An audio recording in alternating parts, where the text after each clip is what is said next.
자, 우리 서로 인사합시다. 잘 오셨습니다. 은혜 많이 받읍시다. 잘 오셨습니다. 예, 은혜 많이 받읍시다. 한 번 더 우리 이제 새가족 초청주일이니까 우리 함께 다시 한번 인사를 하는데 태신자를 위해서 기도합시다. 이렇게 인사 다시 한번 합시다. 태신자를 위해서 기도합시다. 할렐루야. 예. 자, 지금부터는 집중해 주시기 바랍니다. 저를 바라보시고, 자, 오늘은 이렇게 아무튼 좋은 하나님의 은혜가 우리 모두에게 성령으로 임하게 하나님의 은혜를 주실 줄 믿습니다. 자, 여러분 잘 아는 탕자 이야기, 여러분이 좀 도와주셔서 함께 이 말씀을 좀 만들어 가봅시다. 아버지가 있었고, 예수님 비유 가운데 한 아버지가 있습니다. 아들이 몇이 있었어요? 예. 아들이 몇 명? 두 아들이 있었어요. 몇째가 집을 나갔어요? 둘째가 집을 나갔어요. 항상 보니까 집안에 둘째가 속을 썩여요. 꼭 그렇지는 않은데 어떻게 보면요, 보세요. 장남은 뭐 다 그런 건 아니지만 그래도 장남은 좀 무게도 있고 또 생각하는 것도 좀 넓고 좀 품는 것도 있고 좀 그런 면이 있는 반면에 둘째는 조금은 이기적이고, 그리고 좋게 말하면 좀 활달하고 나쁘게 말하면 좀 고집센 이런 어떤 성향이 좀 있는 것 같다. 다 그런 건 아니다. 보편적이지는 않지만. 그래서 왜 그런가 한번 생각을 해보면 이 둘째는요, 태어나서 보니까 누가 있어? 첫째가 있어. 경쟁해야 돼. 부모의 사랑을 그동안 첫째가 다 받아 또 경쟁해야 돼. 아무튼 그 가운데 그럴 경향이 있을 수도 있겠다. 어쨌건 오늘 집을 나간 건 몇째요? 몇째? 우리 옆 사람에게 당신은 몇째입니까? 한번 물어봐요. 당신은 몇째입니까?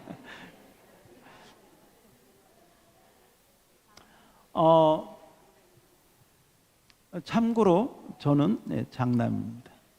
전 둘째가 아닙니다. 그래서 저는 집을 나가지 않습니다. 둘째가 집을 나가서 여러분이 잘 아는 대로 여차여차해서 다 말아먹고 돌아왔어요. 그 얘기를 여기서 다시 리바이벌 하지 않겠습니다. 그런데 돌아오고 나서 아버지는 아주 너무 좋아서 웰컴하고 가장 좋은 것으로 다 이렇게. 그런데 문제가 생겼어요. 그게 뭐냐? 첫째 아들이 이 동생이 돌아오는 것을 별로 기뻐하지 않아요. 아니, 심지어 성경에 보니까요, 둘째 아들이 노하여 화를 내면서 그럴 수가 있냐. 그러니까요, 보세요.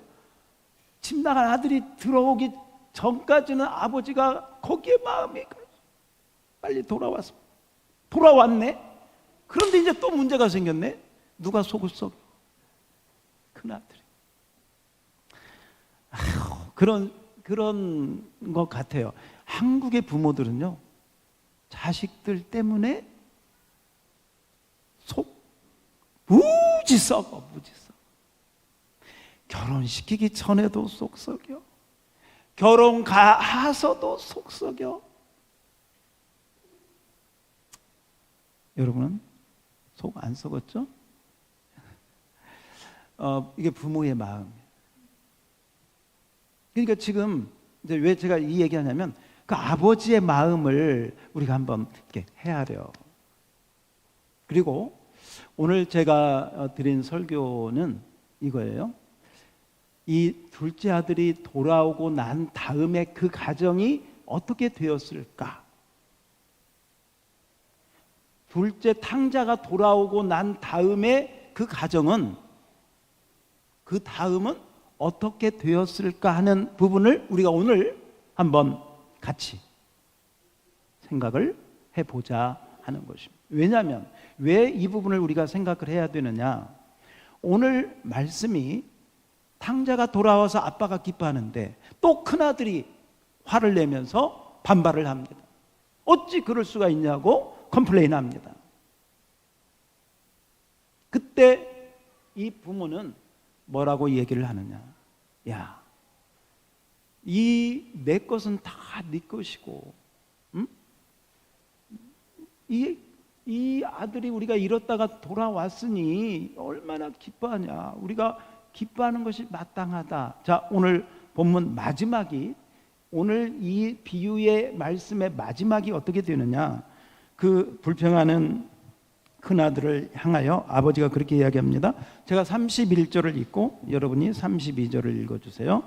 아버지가 이르되 예 너는 항상 나와 함께 있으니 내 것이 다 내 것이로되 이 내 동생은 죽었다가 살아났으며 내가 잃었다가 얻었기로 우리가 즐거워하고 기뻐하는 것이 마땅하다 하니라. 자, 아버지가 지금 누구한테? 큰아들한테 야 너 이러니 우리가 함께 기뻐하는 것이 마땅하지 아니하냐. 자, 여기까지 하고 끝. 엔딩이에요. 저는 이렇게 한번 생각을 해요. 왜 여기서 끝났을까? 왜 큰아들의 반응이 없을까? 왜 주님은 큰아들의 반응을 이야기하지 않고 여기서 스톱 했을까? 저는 어떤 면에서 이 큰아들의 반응, 이 부분은 저와 여러분의 몫이 아닌가. 저와 여러분이 이 부분을 어떻게 반응하는가에 따라서 그 나머지의 후반부는 해피엔딩이 될 수도 있고 또 하나의 문제를 이야기할 수도 있겠다라고 하는 생각을 해보았습니다. 그래서 오늘 설교의 제목이 돌아온 탕자 그 이후에 그 가정은 어떻게 되었을까 하는 것입니다. 물론 성경은 그 얘기를 하지 않습니다. 그건 우리 다 저와 여러분의 몫이기 때문에 그런 것 같습니다. 그래서 오늘 그 부분을 같이 한번 우리 한번 생각을 보았으면 좋겠어요. 제가 이렇게 한번 생각을 해보았습니다. 첫 번째는 돌아온 다음에 이 돌아온 둘째 아들의 입장을 한번 생각을 해봤어요. 돌아온 둘째 아들의 입장에서 가만히 생각을 해보니까 집안의 분위기를 보니까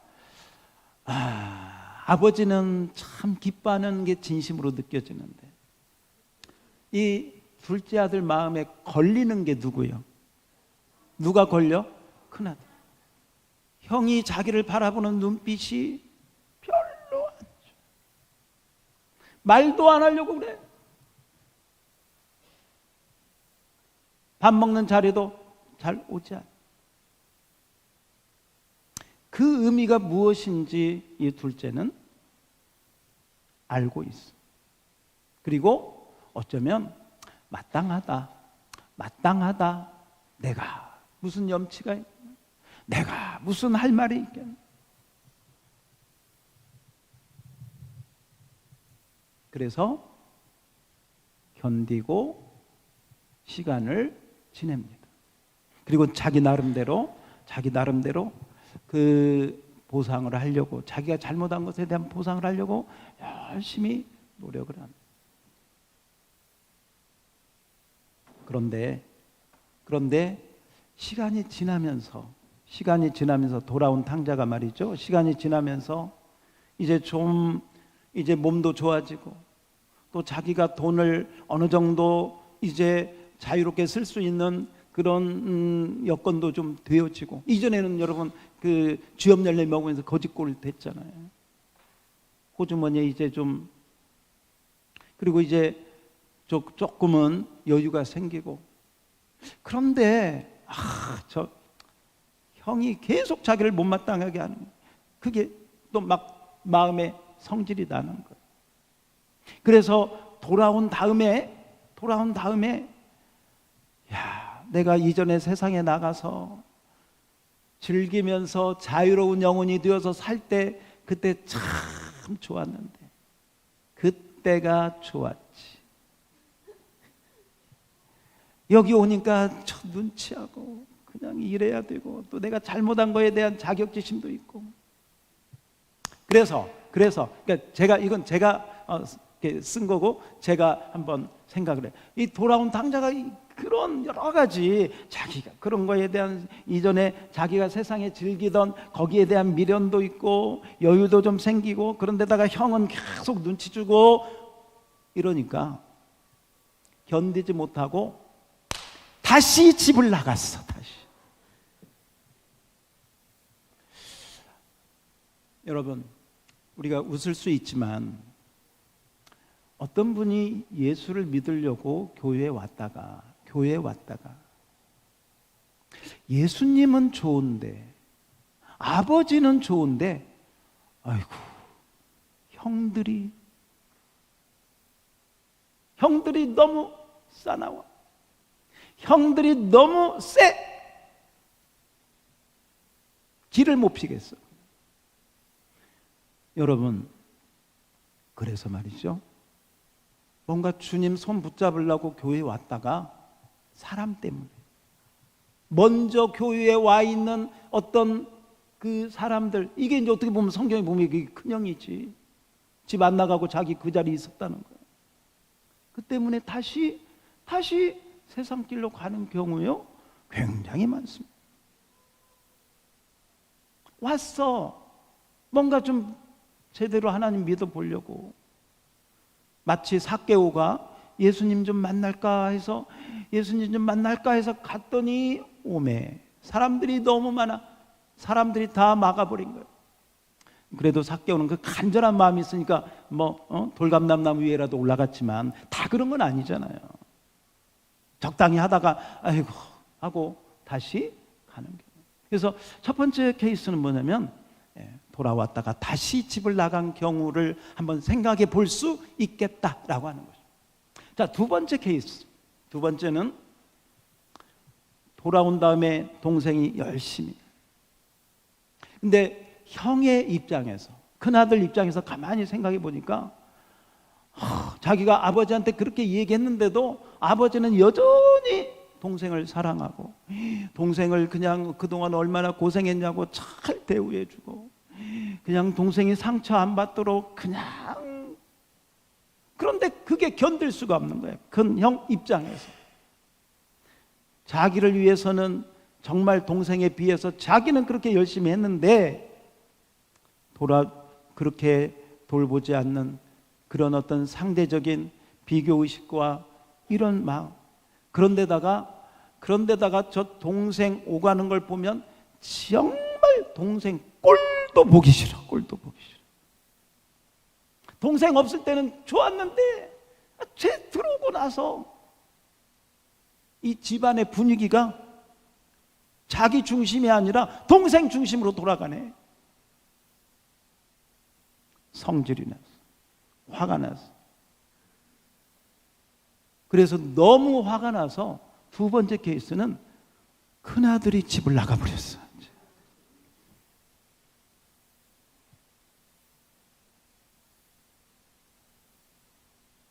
제가 제 뇌피셜로 쓴 생각을 한번 해본 케이스. 그럴 수도 있었겠다. 이 큰아들이 끝까지 아버지의 마음을 헤아리지 못하고 어떤 자기의 고집과 자기의 편견과 동생에 대한 정죄와 아버지에 대한 왜 동생 편만 드냐 하는 그런 편견 의식과 이런 걸로 계속 그게 쌓아가. 동생이 없을 때는 상관없어. 동생이 있으면요 계속 그게 눈에 보이고, 그게 계속 하면요 어느 정도 이게 쌓아지면 그때 폭발할 수 있어요. 그렇잖아요, 여러분. 어떤 사건이 벌어질 때는 딱 한 가지 사건이 아니라 여러 가지가 쌓이고 복합적으로 얽혀서 그 일이 발생을 해요. 그래서 둘째는 큰아들이 나갈 경우 한번 생각을 해봤어요. 그 다음에 세 번째는요 이렇게 한번 생각을 해봤어요. 동생이 돌아오고 형이 있는데 둘 사이가 안 좋아가지고 아버지가 야 너희들 좀 사이좋게 좀 지내라 하면서 이렇게 저렇게 하는데도 그냥 말을 안 돼.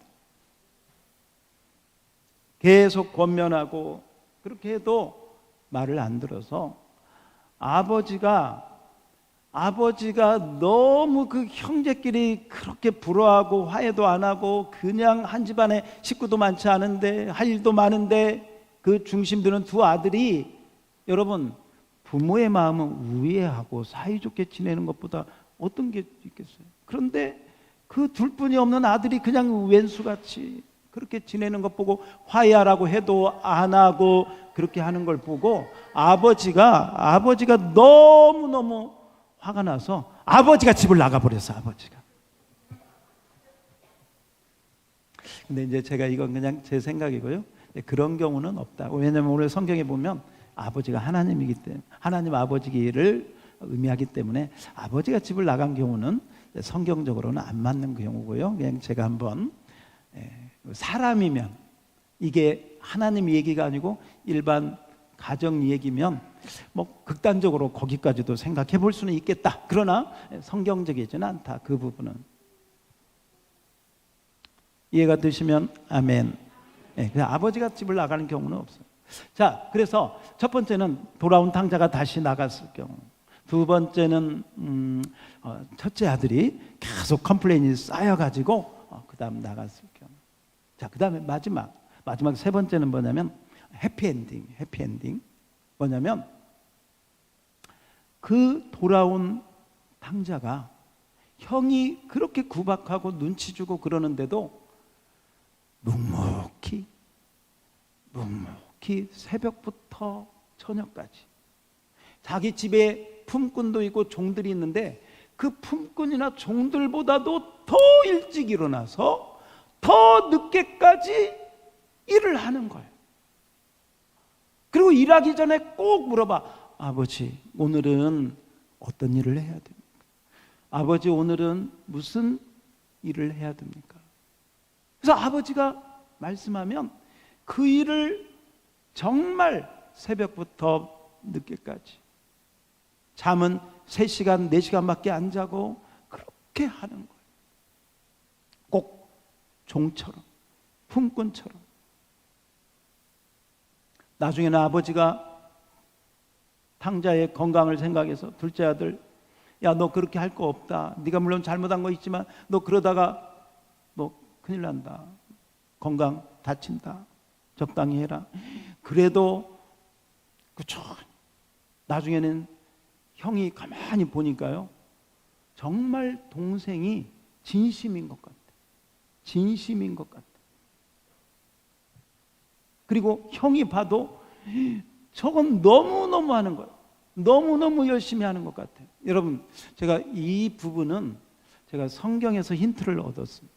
왜 그러냐면, 자, 오늘 본문 19절 말씀을 한번 띄워주시면, 19절 오늘 본문에 이렇게 나옵니다. 한번 같이 읽어봅니다. 시작. 지금부터는 아버지의 아들이라 일컬음을 감당하지 못하겠나이다.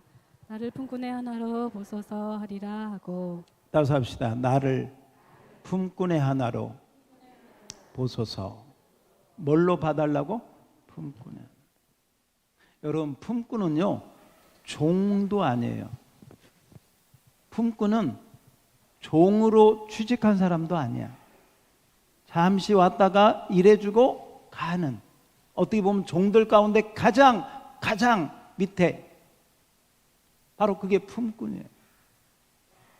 종은 살 집, 먹을 거 이런 거 보장이라도 되지, 지금으로 말하면 4대 보험이 되는 거예요, 종은.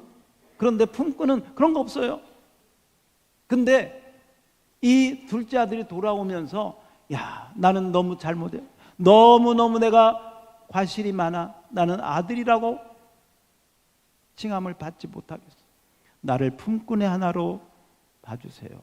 그래서 아버지 앞에 와가지고도 아마 틀림없이 아들이 아버지께, 나는 아버지 아들의 일컬음을 감당하지 못하겠습니다. 성경에 그렇게 나와요. 아마 이 얘기도 했을 거예요. 나는 그냥 품꾼의 하나로만 써주세요. 그냥 나에게. 근데 아버지가, 야, 너 그게 무슨 소리냐? 너 그게 무슨 소리냐? 품꾼이라니, 종이라니, 너는 내 아들이야 하면서 가장 좋은 옷, 가장 좋은 신발, 가락지를 끼고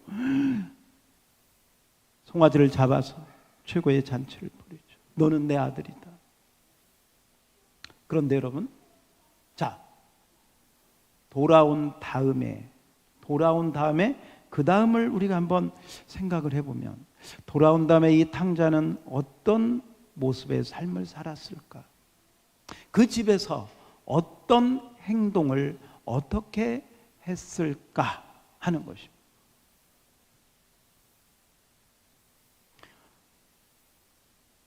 사랑하는 성도 여러분, 어쩌면 우리는요, 돌아온 탕자이기도 하고요, 그죠? 다 돌아온 탕자들이죠.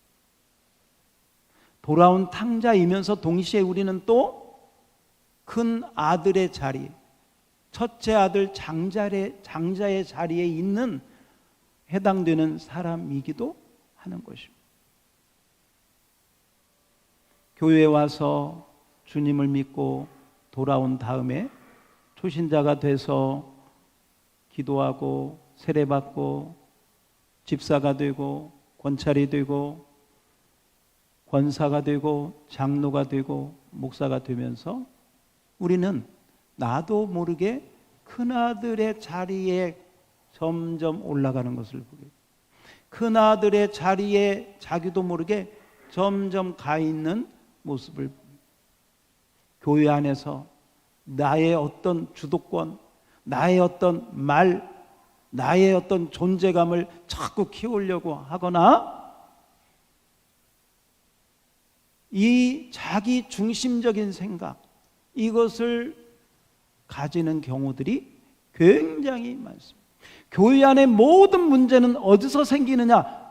이 큰아들한테 생기는 거예요. 큰아들 때문에 생기는 거예요. 그 큰아들이 많은 교회일수록 시끄러워. 분란이 많아요. 내 생각에는, 내 기준에는. 그래서 말이죠, 어떤 여전도에는 가을이 돼가지고 김장하다가 싸웠대. 왜 싸웠느냐? 무김치 깍두기를 담을 건가 배추김치를 담을 건가 이걸로 싸워가지고 말도 안 한다. 어떤 것입니까? 혹시 여러분, 저나 여러분이 나도 모르는 사이에 지금 나의 현재 영적인 현주소가 큰아들의 자리에 가 있지는 않습니까? 큰아들의 자리는요, 판단합니다. 저 동생, 어이구 저게 내 동생이래. 아버지, 무슨 아버지가 저렇게, 자기가 주인, 자기가 아버지보다도 더 위에 가 있습니다. 아버지도 지금 잘못하는 거예요. 자기 중심적인 생각, 자기 중심적인 판단, 이게 큰아들이 되면요, 그게 점점 강해지고 나중에는 누구 말도 듣지 않습니다. 그럴 때 가정의 문제가 되고 교회의 문제가 되는 거죠. 오늘 저는 이 해피엔딩을 생각하면서 이런 생각을 한번 해봤습니다. 저와 여러분이 큰아들의 자리로 가지 않고 돌아온 탕자가 되어서 한번 따라서 합시다. 주여, 나를 품꾼의 하나로, 다시 한번 품꾼의 하나로 써주소서. 그 품꾼의 하나로 나를 써주는 그 자리를 여러분이 이탈하지 않고 그 자리에 머물 때, 물론 아들이에요. 아들의 권세가 있어요. 그렇게 하지 않아도 돼. 그렇게 하지 않아도 되는데 그 아들이 누가 시켜서가 아니라 자기가 가만히 밤새서 생각을 해보니까 아버지가 나를 그렇게 기쁘게 받아주는 것도 너무너무 감사. 고개를 못 들겠어. 그리고 그동안 자기가 세상에 나가서 그 잘못한 그걸 갚으려고 하면 정말 어떤 것을 해도 갚을 수가 없어. 그래서 아버지는 가락지를 끼우고 좋은 옷을 주지만 그걸 다 벗어놓고 아침 일찍, 새벽 일찍 종의 옷을, 이 일꾼의 옷을 갈아입고 품꾼의 하나가 되어서 새벽부터 저녁 늦게까지 정말 아버지, 오늘 아버지가 할 일이, 우리 가정에 할 일이 무엇입니까? 아버지에게 물어보고 그 아버지의 뜻을 따라서 진심으로 충성스럽게 열심히 잘 그렇게 했어요. 한 달이 되고 6개월이 지나고 1년이 지나고 형이 처음에는 야, 너 며칠이나 가나 보자. 내가 너 잘 알아. 그런데 변함없이 그 자리를 지켜. 어느 날 동생이 자는데 형이 찾아와서 너한테 할 말이 있다.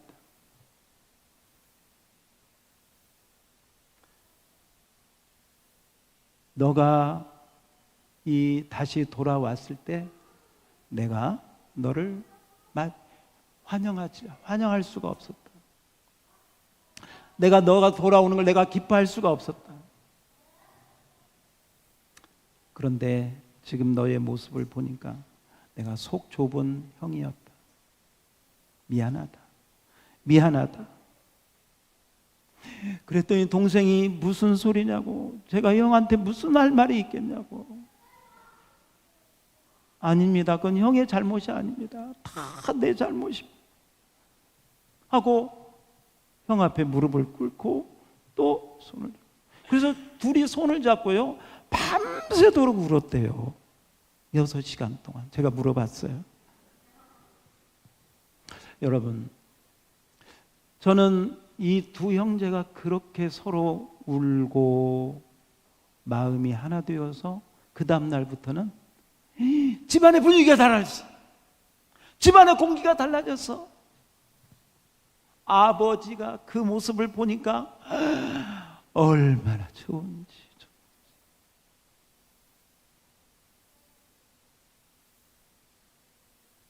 아버지가 말만 하면 두 형제가 서로 어떻게 하는 게 좋을까?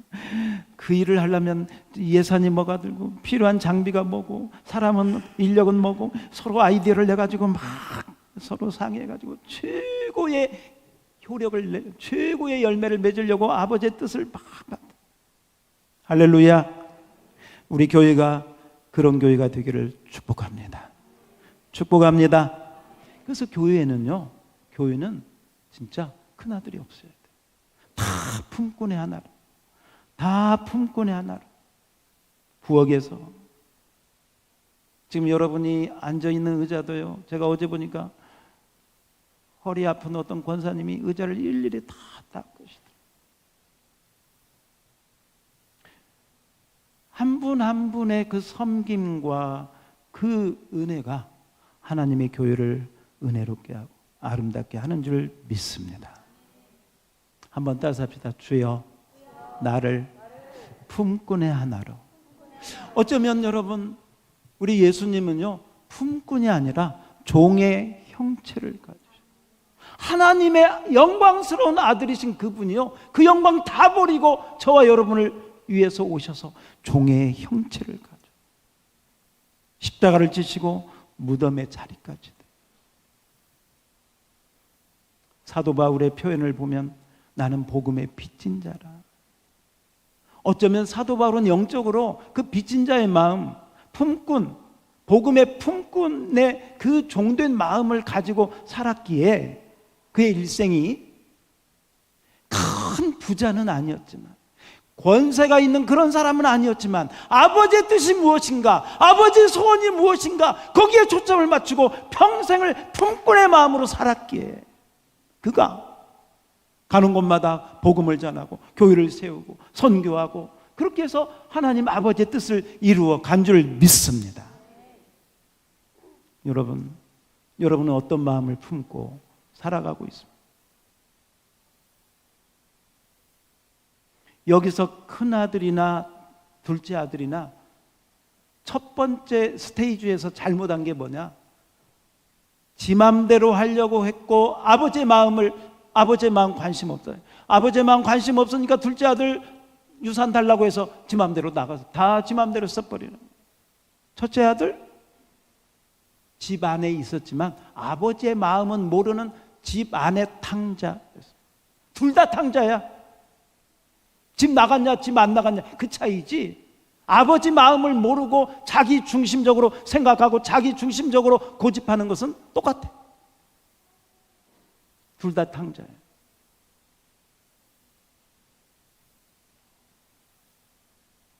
우리가 하나님 아버지의 마음을 모르면 우리도 바로 그런 길로 갈 수밖에 없습니다. 아버지 하나님의 뜻. 오늘 제가 설교를 마치기 전 우리 한번 간증을 하나 듣겠습니다. 우리 김인자 권사님 나오셔서 우리 한번 이거 준비해 주세요. 마이크. 간증을 해 주실 텐데 우리 권사님이 어떻게 해서 예수 믿었고 믿은 다음에 어떻게 복음을 위해서 마이크 조심 나오는지. 자, 권사님 나오셔서 한번 간증해 줄 때 우리 격려 박수로 한번 듣겠습니다. 할렐루야.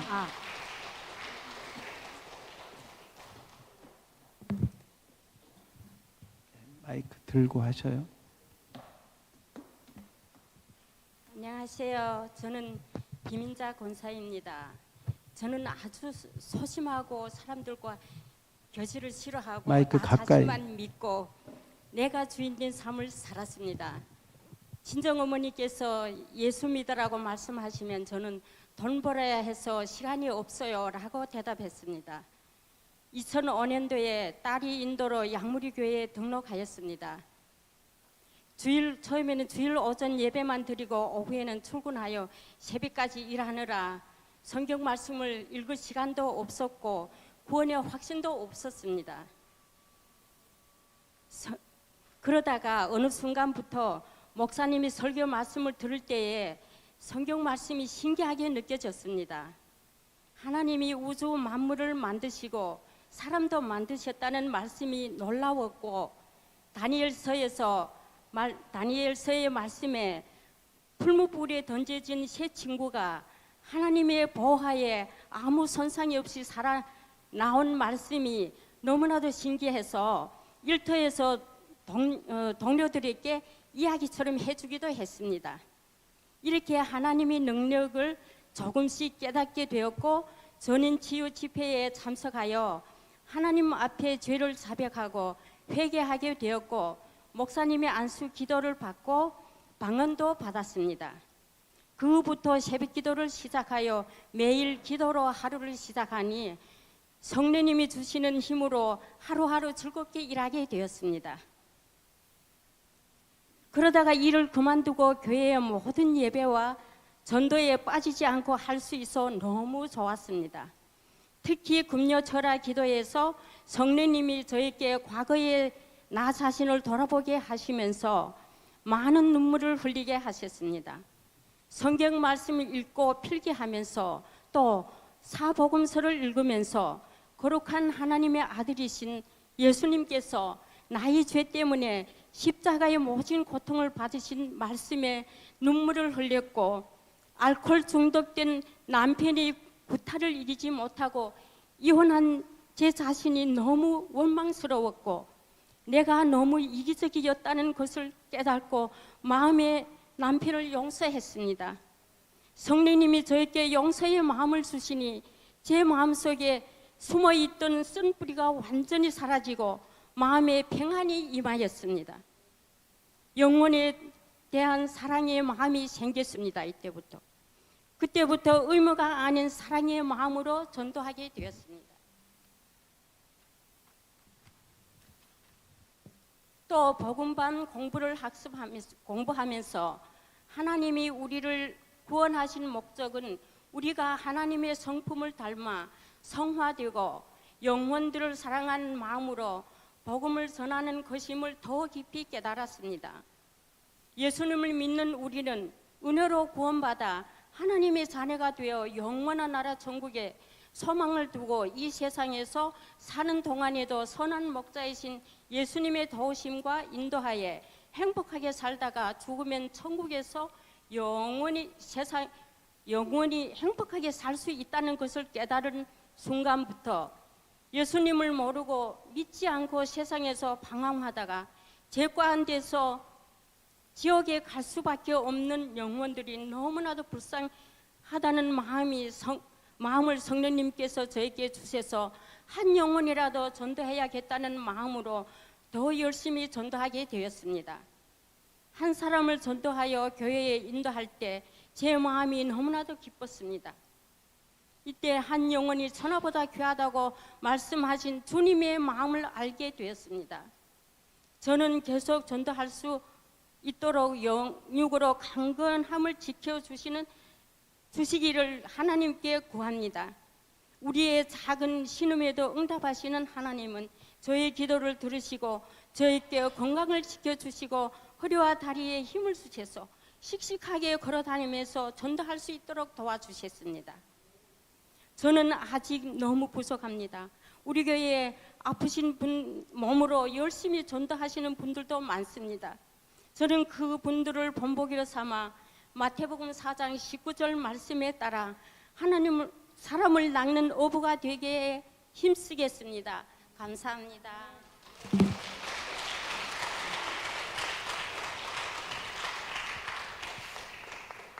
예, 우리 권사님의 간증은 하나님을 전혀 모르는 가운데 있다가 또 인생의 많은 그런 쓰라린 아픔이나 그런 걸 주님 앞에 돌아오면서 그 쓴뿌리들을 하나님이 다 치유하신 줄 믿습니다.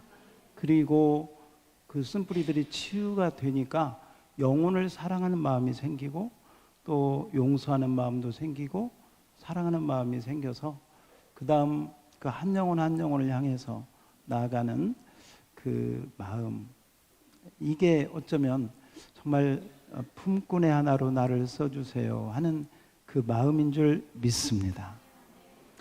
이번 여름이 많이 더웠잖아요.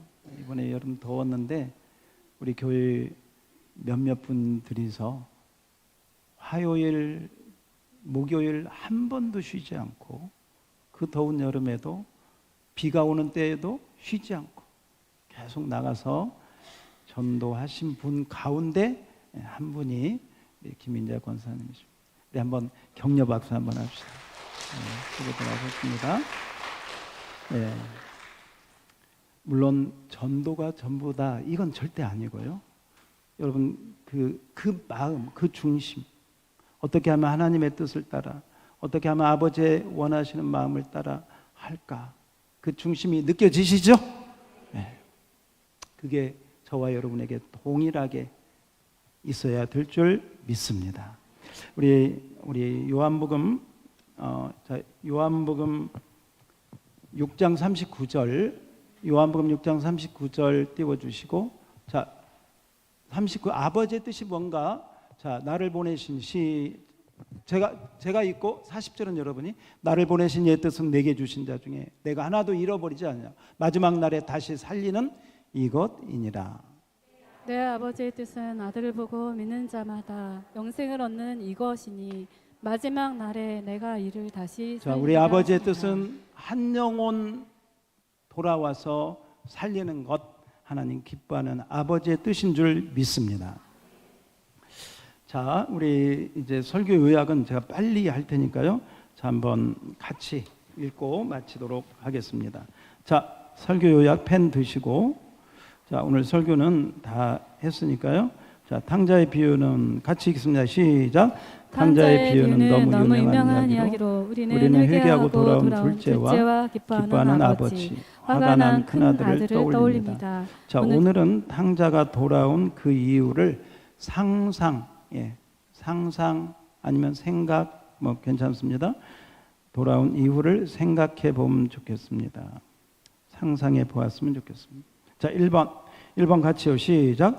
돌아온 탕자가 다시 집을 나간 경우입니다. 계속. 탕자가 궁핍하여 집에 돌아왔으나 부유해지고 살만하니 다시 옛날 생각이 나서 세상 다시 나간 거예요. 세상으로 나간 경우입니다. 자, 거기에다 시작. 거기에다 걸핏하면 눈치 주고 자꾸 화를 내는 형도 꼴보기 싫었을 수 있습니다. 자기 자신의 과거 잘못에 대한 자책감. 이 자책감이 있으면 이게 나중에 쓴뿌리가 됩니다. 근데 우리 아까 권사님 그 어떤 그런 쓴뿌리도 기도 시간에 하나님이 다 치유해 주시니까 거기서 이제 바뀌게 되는 것이. 자, 자책감에 견디지 못할 수도 있습니다. 한번 첫 번째 케이스를 한번 생각해 본 것이죠. 자, 두 번째입니다. 두 번째 2번 시작. 큰아들이 집을 나간 경우입니다. 집을 나가 살림을 다 말아먹은 탕자를 모든 좋은 곳으로 맞이하는 아버지를 이해할 수 없었다. 이해할 수 없었다. 뭐 잘했다고 저렇게 잘해줘. 이해할 수 없었습니다. 자, 그 다음에 불평 시작. 불평 없이 여러 해 동안 아버지를 위해 혼자서 집안의 굳은 일을 도맡아 해왔지만 더 이상은 참을 수 없었습니다. 거기다가 돌아온 둘째의 꼴이라고 쓰세요. 꼴이라고 쓰든지 꼬라지라고 하든지. 꼬라지. 꼴도 괜찮고 꼬라지도 괜찮아요. 돌아온 둘째의 꼴도 보기 싫었습니다. 그래서 뭐 했다고? 여러분 집 나가면 안 됩니다. 여러분 나가면 안 돼요. 자, 집을 나갔습니다. 3번입니다. 3번. 자, 3번은 해피엔딩이에요. 시작. 아무도 집을 나가지 않고 행복하게 지낸 경우입니다. 탕자는 돌아와서 곰곰이 생각해 보았습니다. 돌아올 때부터 마음에 두었던 것이, 우리 아까 확인했습니다. 자, 그래서 뭐가 들어가야 될까? 그죠? 품꾼. 오늘 여러분 가슴에 새겨야 될 게 뭐냐면 품꾼이라고 하는 단어예요. 품꾼. 종보다도 더 부족한 품꾼. 그래서 품꾼처럼, 자, 품꾼처럼 시작. 품꾼처럼 새벽부터 스스로 일찍 일어나 열심히 일을 했습니다. 아버지와 심지어 미워하던 형조차 말려도 겸손하게 묵묵히 일을 했습니다. 그 진심을 형도 받아주어 화해하였습니다. 화해하였습니다. 그래서 행복한 가정이 되었습니다. 화해. 자, 우리 모두는 다 같이 시작. 우리 모두는 돌아온 둘째 탕자와 같습니다. 이제 우리는 어떤 마음을 품고 살아가야 할까요? 이전에는 내 마음대로 살았으나 이제는 겸손히. 자, 아버지의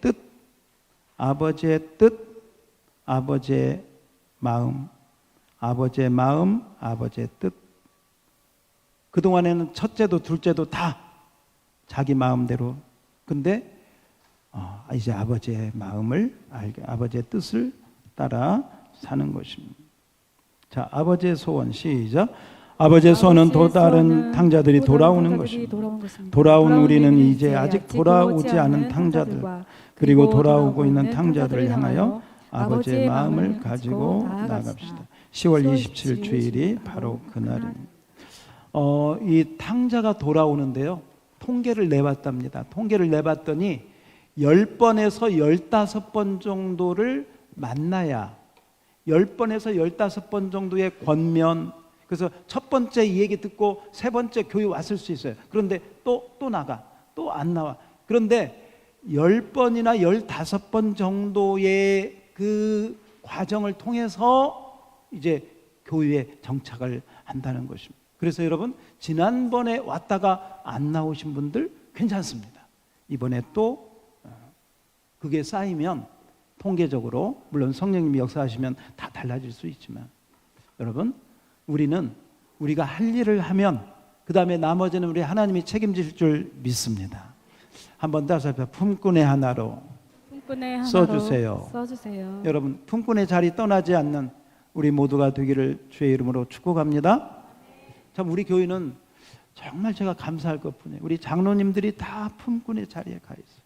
우리 권사님들이 다 품꾼의 자리로 가 있어요. 그래서 제가 너무 감사해요. 혹시 여러분 주변에 그나 탕자든 둘째든 집을 나가려고 한다. 그럼 어떻게 해야 돼요? 어떻게 해야 돼? 그래, 잘 가라, 잘 가. 그러면 돼요, 안 돼요? 멱동가지를 잡아서라도, 머리 끄댕이를 잡아서라도 함께, 여러분, 나가지 않고 함께 주님의 은혜 가운데 나가야 될 줄 믿습니다.